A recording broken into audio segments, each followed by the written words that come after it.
Now, you said you did end up missing Indy 500 that year, which, that's got to sting as a driver. Even if you have run it before, it still stings to miss it.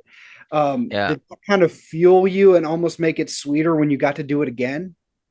Yeah, for sure. I had to wait 3 years to run the 500 for the first time, and then that was in 2021. And then I actually have a poster uh thing over there. I qualified 13th for the race, and I ended up winning the fastest Rookie of the Year award. Um, so that was pretty cool. We averaged like 230 mile an hour that year. I was racing again with Dale Coyne, and we had a very fast car. Unfortunately, in the race, we went on like this fuel saving strategy that didn't work. But we had like for sure possibly a top 12 finish or something in the race. I think if we would have gone on a normal strategy, but we went on like a Hail Mary one to try to win it or whatever, but it ended up not going our way. But yeah, finally doing the race was yeah, a big milestone for me.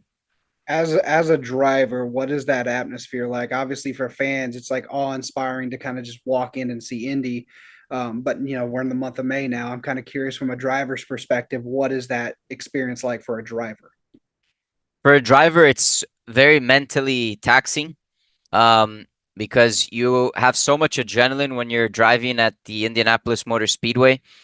Even in practice, you're practicing with like 35, 36 cars, and you know that that's your machine. Like they built it as perfect as they can. If something happens and you end up crashing, like it's you don't even care about what it'll do to you, like physically. It's more just like you need to take care of your car because if you crash it, for sure the spare car is not going to be fast enough to be able to compete for anything. So it's like making sure you survive, you're able to tune the car as much as you can for qualifying in the race.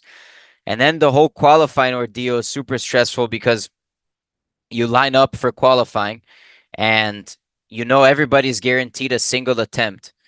Um, but if your car isn't fast enough and you have to do another attempt, it's they have like this fast lane or kind of standby lane or something like that, and it's basically if something happens on your first attempt, you might be out of the race, because they never guarantee you a second attempt. So it's a very mentally exhausting weeks of the month of May, but it's extremely satisfying. Like I remember when I did my first qualifying, I qualified 13th. It was like such a emotional roller coaster. I remember like my heart rate was at like 160 before I even got in the car, and I wasn't even doing anything physically that would get my heart rate racing before qualifying, but just standing there and like getting ready to go, like my heart rate was like to the max already. And then I went out, did my 4 laps, and did a really good time with the Dale Coyne car. And then we were like, man, qualified 13th, and it was an extremely sort of satisfying moment. So I could just imagine like winning the Indy 500 because it's so stressful all the weeks there, so mentally taxing. And then if you win it, it's like it must be like the most amazing feeling in the world. Now, a lot of people, especially for the casual fan, they'll look at the open wheel cars like Indy and F1, and they kind of think they drive somewhat similar.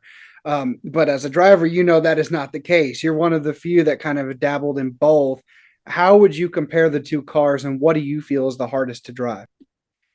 Yes, they're very different from each other. I mean, I did the 2 races in F1 when Grosjean had his accident. I replaced him for 2 F1 races, and then I've been testing the F1 car every year for Haas since 2018. So I've done like 7 seasons of testing and development for them. So I have experience with both with F1 and IndyCar. And basically, whatever a race car driver wants, the Formula One car has. So it's like the most sophisticated, most comfortable and sort of satisfying car that you can drive because you get in the car, it has very good acceleration. The car has about 1,000 horsepower, but you don't really wheel spin because you have so much grip that you can just plant the throttle. The braking power is unbelievable. So I remember the first time I got into a Formula One car, like it took me a few laps to get to the brake point because the car braked so much more than I was expecting that you can brake so late into the corner and you think like for sure I'm gonna overshoot it and go straight, but the car just stops. Just because of the amount of downforce it has and the carbon fiber brakes, the car is just completely stuck. there's power steering. So even in a high speed corner, like I can turn the car with one hand. So physically, it's only really tiring on your neck because of the G forces, and like your lower back and stuff. Now, if you compare to the Indy car, it's the most physical car I've ever driven because there's no power steering, and there are corners that you turn the steering wheel and you'd want to turn more, but you can't because the steering wheel is so heavy. Like you physically just cannot turn the steering wheel. And doing that for an hour and a half in a race, sometimes 2 hours, you're completely destroyed by the end of the race. And the Indy car, you have to hustle it a lot more. F1 is more about fine tuning and precision. IndyCar is really about hustling the car as much as you can. And an IndyCar in an oval is what has given me the most adrenaline in my life. So the F1 car is the most satisfying car to drive. It feels amazing, but the IndyCar one at an oval is like when you get out of it, you're like, holy shit, that was fast in terms of adrenaline. So it's very two different beasts. Steven Stump of Frontstretch.com here. Come back for more great racing videos, and if you like us, don't forget to hit that subscribe button.